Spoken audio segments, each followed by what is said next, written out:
예, 오늘도 좋은 아침입니다. 찬송가 251장 찬송입니다.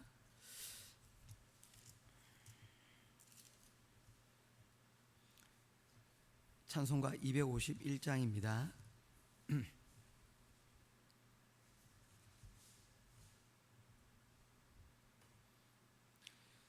놀랍다 주님의 큰 은혜, 우리의 죄를 속하시려 갈보리 십자가 위에서 어린 양 보혈을 흘렸네. 주의 은혜 우리의 죄를 다시 썼네.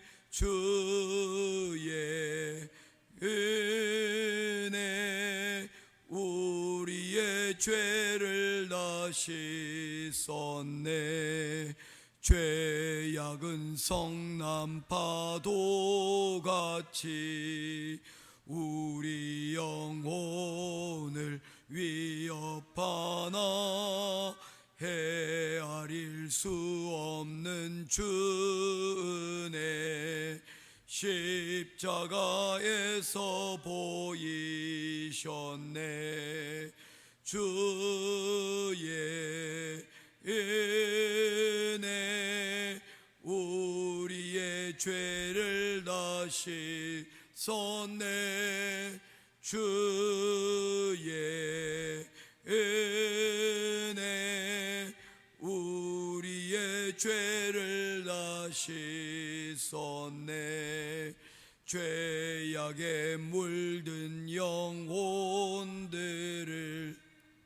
주께서 피로 씻으시네.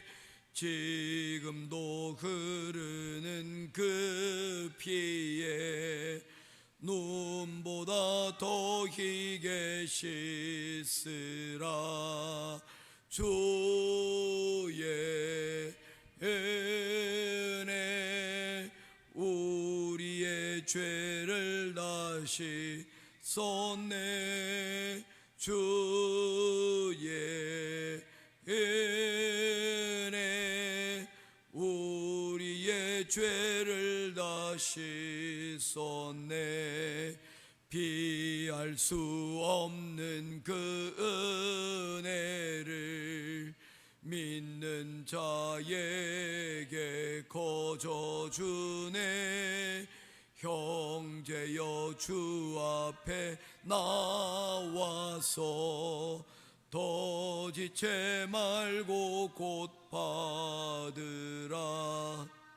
주의 은혜 우리의 죄를 다시 썼네.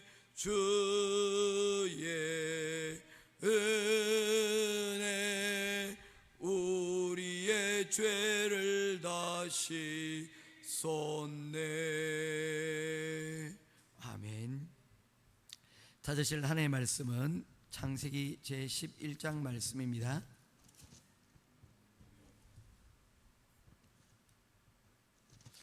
11장 1절부터 9절까지 말씀입니다.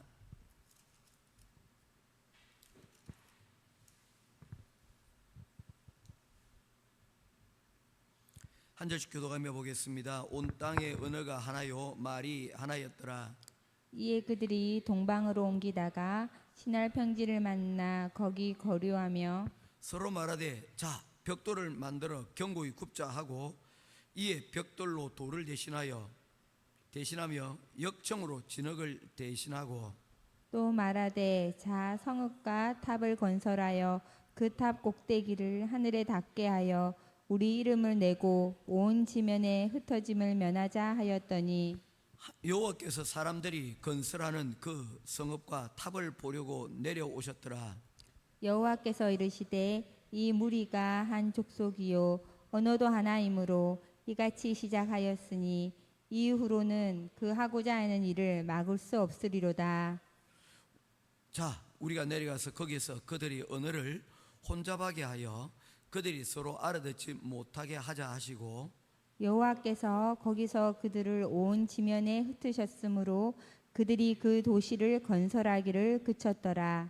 9절 같이 보겠습니다. 그러므로 그 이름을 바벨이라 하니 이는 여호와께서 거기서 온 땅의 언어를 혼잡하게 하셨음이니라. 여호와께서 거기서 그들을 온 지면에 흩으셨더라. 아멘.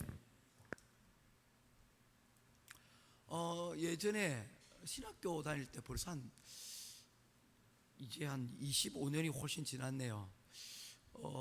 그때 봤던 책 중에 하나가 자크 엘룰이 지었던 도시의 의미라고 하는 책이었습니다.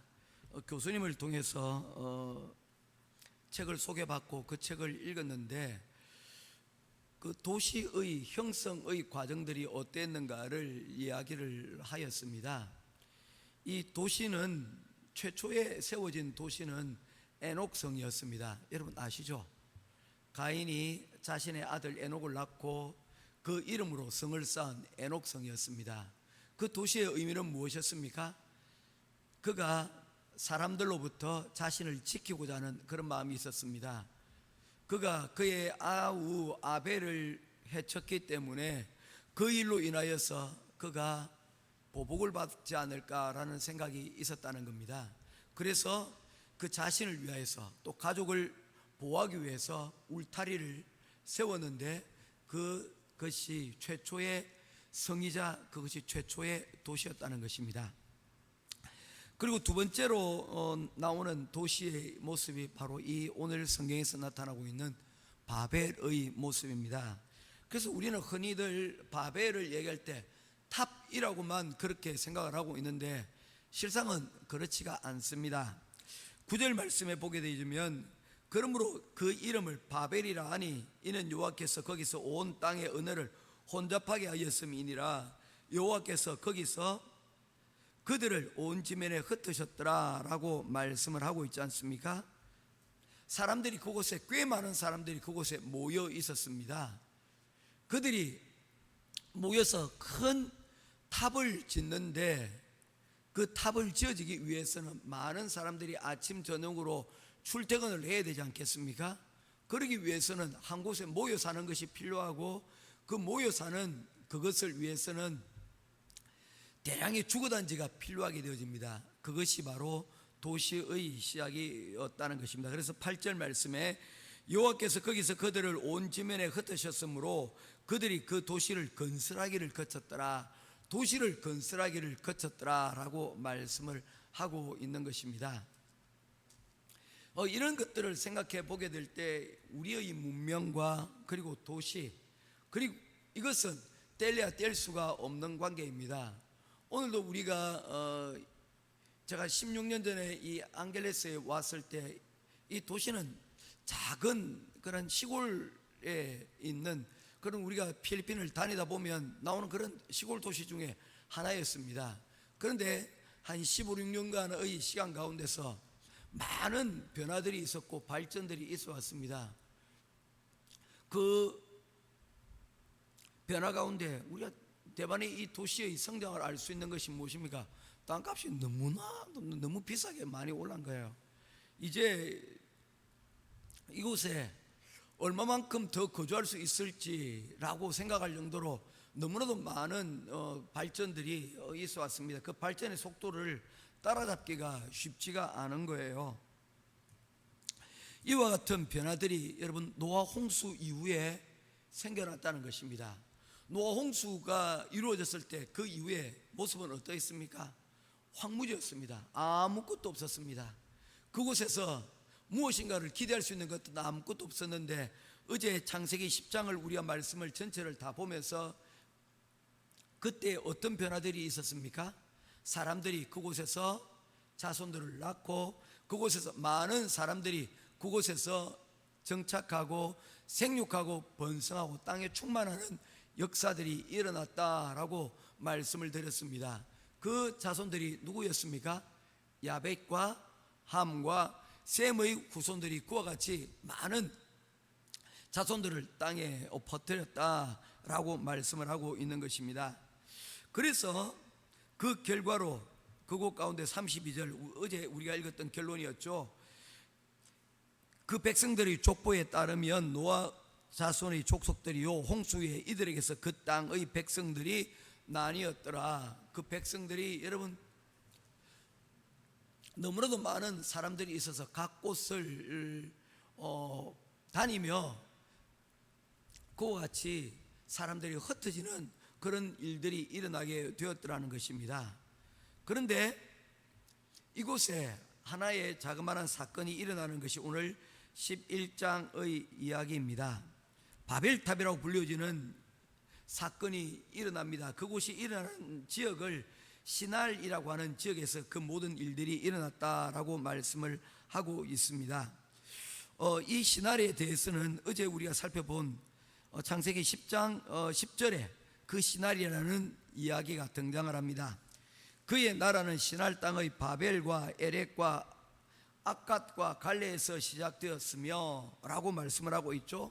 바벨의 이야기가 이 시날에서 이루어졌다는 것을 말씀을 하고 있는데, 이 일이 바로 시작되기 전에 한 사람이 등장을 합니다. 어제 우리가 이 부분에서 살펴보았지 않습니까? 누굽니까? 8절과 9절에 등장하고 있는 니므롯이라고 하는 그런 사람입니다. 용사가 등장을 하였습니다. 우리가 창세기 6장을 보면서 이 땅에 사람이 많아지고요, 그리고 그들 가운데서 하나님의 아들들이, 사람의 딸들이 아름다움을 취하였다라고 이야기했을 때 이 하나님의 사람, 하나님의 아들들에 대하여서 여러 가지 해석들이 있다고 했지 않습니까? 그런데 그 해석 중에 제가 받아들이고 제가 믿는 것은 그 하나님의 아들들이 힘 있는 자들이었다는 것입니다. 그래서 그들을 통하여서 네피림, 소위 말하는 금수저들, 이 땅에 힘 있는 자들이, 능력 있는 자들이 여러분 생겨나게 되었다는 것이죠. 그런데 그들이 그 가진 힘으로 한 일이 무엇입니까? 사람의 딸들의 아름다움을 보고 자신이 욕망을 채우는 일에 주저하지 않았다는 겁니다. 그러한 일들로 인하여서 어떤 일이 일어나게 되었습니까? 그 땅에 사람들만 생육하고 번성하고 가득 찬 것이 아니라 그들의 욕망 또한 가득 차고 넘쳐나므로 그들 사회가 결국에는 하나님의 심판에 이르게 되어지는 그런 결과를 낳게 되었다라고 말씀을 하고 있는 것입니다. 사람이 살아가 보면 우리는 지금 대한민국 자유민주주의 국가들에 살고 있지 않습니까? 그래서 각자의 능력대로 살아가다 보면 이런 격차들이 생겨나게 되어 있습니다. 사람이 가지고 있는 능력들이 다 다르기 때문이죠. 그래서 그러한 능력을 통해서 격차들이 생겨나는데, 힘이 생기면 사람들이 어떻게 하더라는 겁니까? 그 힘을 과시하고 그 힘을 여러분 자신의 욕망을 따라서 사용해주는 그런 부작용들로 나타나더라는 거예요. 우리가 많은 우리 청년들이나 가운데서 정치가들을 욕하고 그리고 기업가들을 욕하지 않습니까?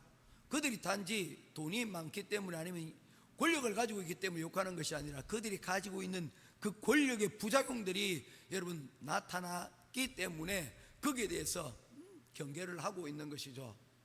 마찬가지라는 것입니다. 창세기 6장에서도 그와 같은 힘 있는 자들이 생겨나게 되었을 때 결국 그 일은 심판으로 여러분 연결되어졌던 것을 우리가 기억해야 됩니다. 왜냐하면 바로 그와 같은 사람들이 다시 드러났는데, 창세기 10장 8절에 이 니므롯이라는 사람, 힘 있는 자 용사들이 있는데, 이 용사들이 뭡니까? 하나님 앞에서 자신의 용맹함을 드러내었다라고 말씀을 하고 있죠. 9절입니다. 그가 여호와 앞에서 용감한 사냥꾼이 되었으니, 여러분 하나님 앞에서 용감한 사냥꾼이 되었다는 말이 뭡니까? 하나님 앞에서 자신의 힘을 자랑했다는 거예요. 교만했다는 것입니다. 하나님을 대적하기 시작을 했다는 거예요. 그랬던 그들이었기에 그들이 한 일이 바로 오늘 11장에서 나타나고 있는 이 바벨탑 사건과 연결이 되는 것입니다. 힘이 있었기에 하나님을 대적하려고 하는 그런 생각들을 가지게 된 것이라는 거죠. 그래서 4절 말씀에 여러분 보게 됩니다.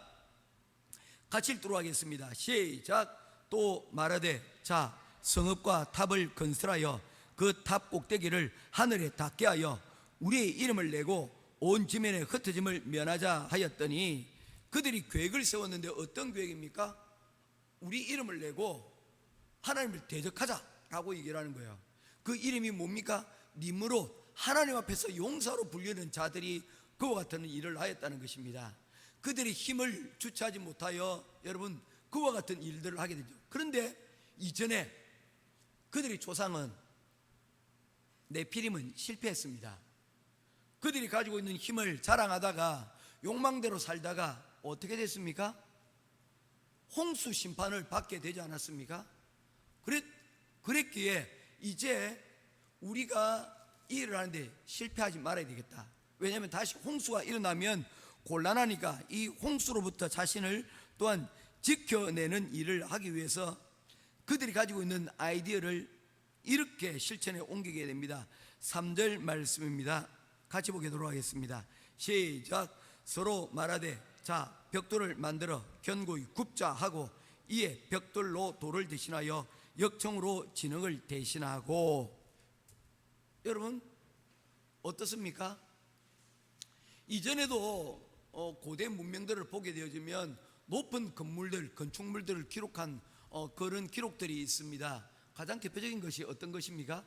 피라미드 같은 것입니다. 지금으로 봐도, 지금의 기술로도 그것을 쌓는 것이 상당히 어려운 일들이에요. 물론 하고자 하면 못할 것이 없겠지만 그것을 기획하고 그것을 쌓아 올리는데 여러분 적지 않은 시간들 그리고 노력들이 필요할 것입니다. 그랬는데 이때의 사람들은 이 피라미드처럼 돌을 운반하여서 세우는 것이 아니라 벽돌을 굽는 기술을 가지고 있었다는 것입니다. 그리고 진흙을 대신하여서 더 견고하게, 또 물로부터 막기 위해서 무엇을 했다는 겁니까? 역청을 발라서 방수 공사를 했다는 거예요. 이 모든 이유가 무엇일까요? 홍수를 대비하는 것입니다. 홍수를 막자는 거예요. 높은 탑을 쌓아서 이제 홍수가 다시 이 땅에 오더라도, 하나님이 심판하시더라도 우리는 이곳에서 우리는 안전할 것이다. 그래서 우리 민방위 훈련같이 연습을 하는 거예요. 자, 우리가 높은 탑을 쌓고 그곳에서 우리가 안전망을, 우리가 성을 쌓고 그곳에서 안전하게 우리 자신을 지킬 수 있는 우리 준비를 하자. 그리고는 어떻게 하는 것입니까? 많은 사람들이 있으니 그 사람들 그곳에 피신할 수 있는 그러한 일들을 그들이 계획하고 꿈꾸는 것을 볼 수가 있는 것입니다. 이런 일들을 할 수 있는 욕망도 있었고요. 그리고 또한 그들의 언어가 하나였기에 이 모든 일들을 일사불란하게 할 수 있는 그런 명령체계가 하나가 되었었고요. 그리고 나아가 그들이 벽돌을 구울 수 있을 만큼 능력들도 갖추어 있었다는 것입니다. 이 모든 일들을 통하여서 그들이 그와 같은 바벨탑을 짓기 위한 모든 것을 다 준비하였습니다. 그런데 그들이 한 가지 간과한 것이 있습니다. 무엇입니까? 하나님께서 노아의 홍수 이후에 하나님께서 이제 다시는 물로 심판하지 않겠다 하나님께서 약속하시며 사람들에게 보여주신 약속의 징표가 있습니다. 그게 뭡니까? 무지개지 않습니까? 무지개는 한국어로 번역하면 뭐라고 그랬습니까? 활이라고 그랬지 않습니까? 하늘에 활을 걸어두심으로 이제 두 번 다시 공격하지 않겠다, 심판하지 않겠다 는 그런 의미로서 여러분 이 활을 걸어두신 거예요. 이 바벨탑을 짓는 그 순간에 이 무지개가 있었을까요? 없었을까요? 저는 자주 있었을 거라고 생각을 합니다. 하나님께서 이 무지개를 통해서 야, 너희들이 지금 하고 있는 이 모든 일들은 잘못된 일이야. 나는 물로 심판하지 않겠어. 그렇게 높은 거 쌓을 필요가 없어. 내가 너희들을 지켜주고 내가 너희들에게 평화를 내가 약속하지 않았니? 그럼에도 불구하고 그들은 멈추지 않았습니다. 그들은 이 성을 통하여서 자신의 이름을 내고 그리고 온 지면에 흩어짐.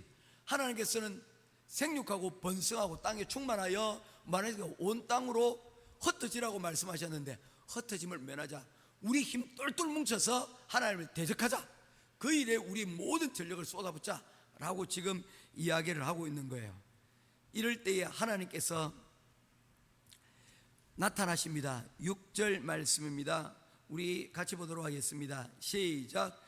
여호와께서 이르시되 이 무리가 한 족속이요 언어도 하나이므로 이같이 시작하였으니 이후로는 그 하고자 하는 일을 막을 수 없으리로다.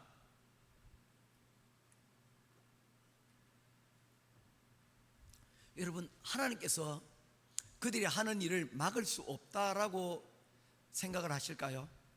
여러분 생각은 어떻습니까? 서집사님, 하나님께서 이 탑을 쌓고 난 이후에는 하나님께서 인간들에게서 아무것도 할 수 없었을까요? 아니죠. 그러면 이 성경을 우리가 이 말씀을 해석을 해야 됩니다. 뭘 얘기하는 것입니까? 이들이 이와 같이 하고 나면 하나님께서는 불가피하게 결국에는 또 다른 심판으로 이 땅을 심판하실 수밖에 없는 겁니다.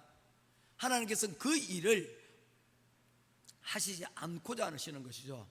그래서 더 일이 커지기 전에 하나님께서 이들이 하는 일을 중단시키고자 하시는 것입니다. 그래서 부드럽게 그들이 하고자 하는 일들이 무산될 수 있도록 그들에게 하신 것 한 가지가 바로 그들에게 언어를 혼잡케 하는 것이었습니다. 그래서 이때부터 언어들이 여러분 생겨나게 되고 민족들이 발생하여서 각각 그 짓는 것을 멈추고 흩어져서 오늘날의 민족들이 완성이 되어지고 오늘날에 여러분 온 세계에 사람들이 퍼지게 된 것입니다. 자, 여기에서 우리 한 가지만 말씀을 더 살펴보고 말씀을 맺고자 합니다. 11장 2절 말씀입니다. 같이 보도록 하겠습니다. 11장 2절입니다. 같이 읽겠습니다. 시작.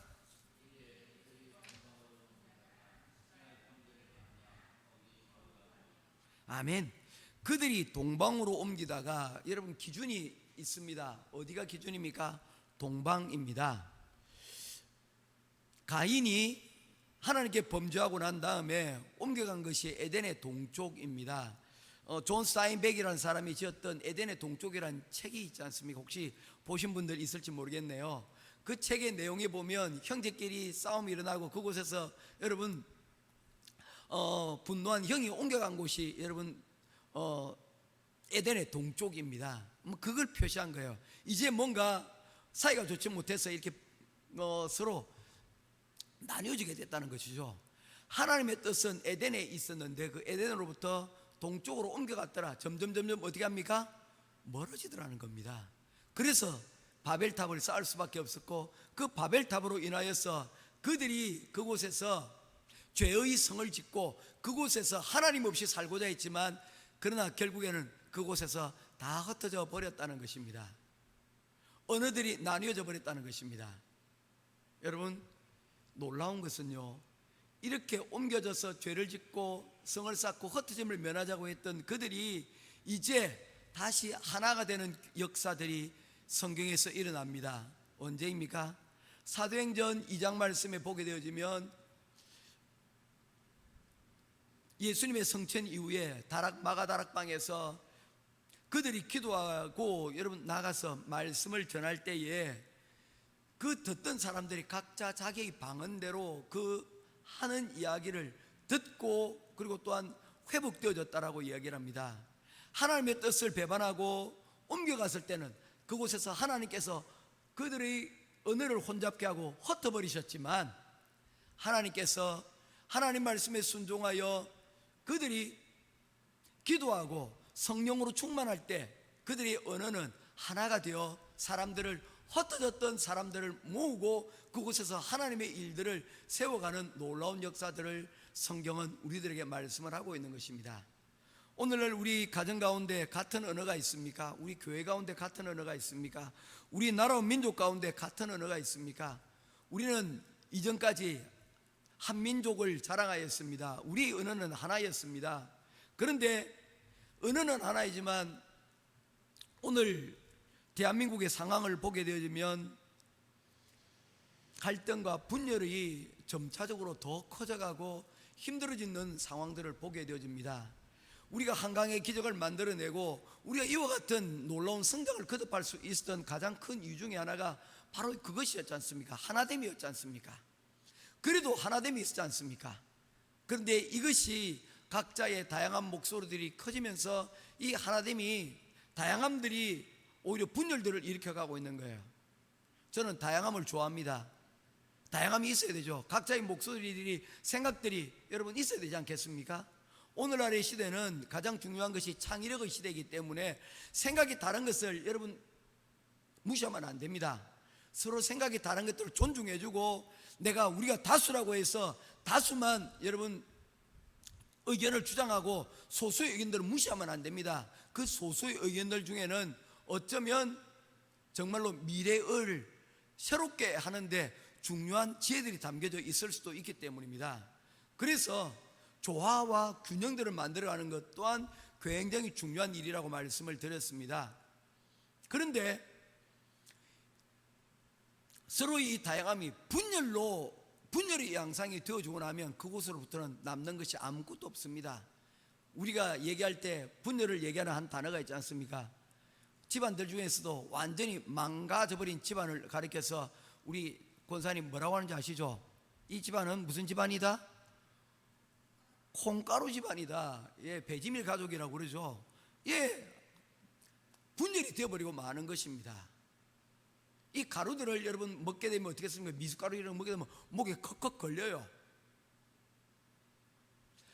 우리가 나라를, 민족을 위해서 우리가 이 말씀을 보면서 하나님, 우리 민족이 죄를 범하였습니다. 오늘 이 시간 우리의 죄를 용서해 주시고 우리 민족이 다시금 일치된 가운데서, 그리고 또 다양함도 인정하면서 다양함과 일치를 우리가 볼 수 있는 그런 공동체가 되게 하여 주옵소서. 기도하면서 나가야 될 그런 때가 아닌가 합니다. 우리 둘째 아들의 이름이 다일입니다. 이 다일도 사실은 다일 공동체, 마늘다자의 한일자입니다. 다양함과 하나의 일치를 기대하고 꿈꾸며 기대하면서 아이의 이름을 그렇게 지었었습니다. 모쪼록 우리가 오늘 이 시간 예배 마치고 기도할 때에 우리 조국 대한민국의 하나됨을 위하여서, 특별히 우리가 세대의 갈등들이 많이 있지 않습니까? 이 세대의 갈등들을 위하여서 우리가 기도할 수 있는, 그리고 또한 이러한 갈등들을 통해서 잘 봉합되어 오히려 시너지 효과가 더 많이 나타날 수 있는 우리 조국 대한민국을 위해서 기도하며 나가는 저와 여러분 되기를 주님의 이름으로 부탁드립니다. 기도하겠습니다. 고마우신 아버지 하나님, 오늘도 바벨탑의 사건을 통하여 우리에게 말씀하시는 하나님의 은혜를 우리가 바라보며 나아갑니다. 오늘 우리에게 들려주신 이 귀한 말씀들을 우리가 생각하며 우리 가지고 있는 재능과 우리 힘이 있다 할지라도 이것으로 하나님을 대적하는 성을 쌓는 일, 도시를 섬기는 일에 우리가 살지 않고 하나님이 주시는 힘과 능력으로 하나님을 위한 성을 쌓고 그곳에서 모이고 흩어져서 이 세상에 복음의 정인이라고, 땅끝까지 이르는 복음의 정인이라고 되라고 말씀하신 그 말씀에 온전히 순종하는 우리 행복한 교회 모든 성도들, 가족들 다 될 수 있도록 하나님 함께하여 주시옵소서. 오늘도 이 시간 기도하며 나라와 민족을 위하여 기도합니다. 다양한 가운데 하나님 일치를 보게 하시고 또한 일치된 가운데서 다양함을 용납할 수 있는 그런 우리 대한민국 되게 하여 주시옵소서. 오늘 이 시간 이를 위하여 우리가 기도할 때 기도의 응답 하나님 보게 하여 주실 줄로 믿고 우리 주 예수 그리스도 이름으로 간절히 기도드리옵나이다. 아멘. 하늘에 계신 우리 아버지여, 이름이 거룩히 여김을 받으시오며 나라에 임하옵시며 뜻이 하늘에서 이룬 것 같이 땅에서도 이루어지이다.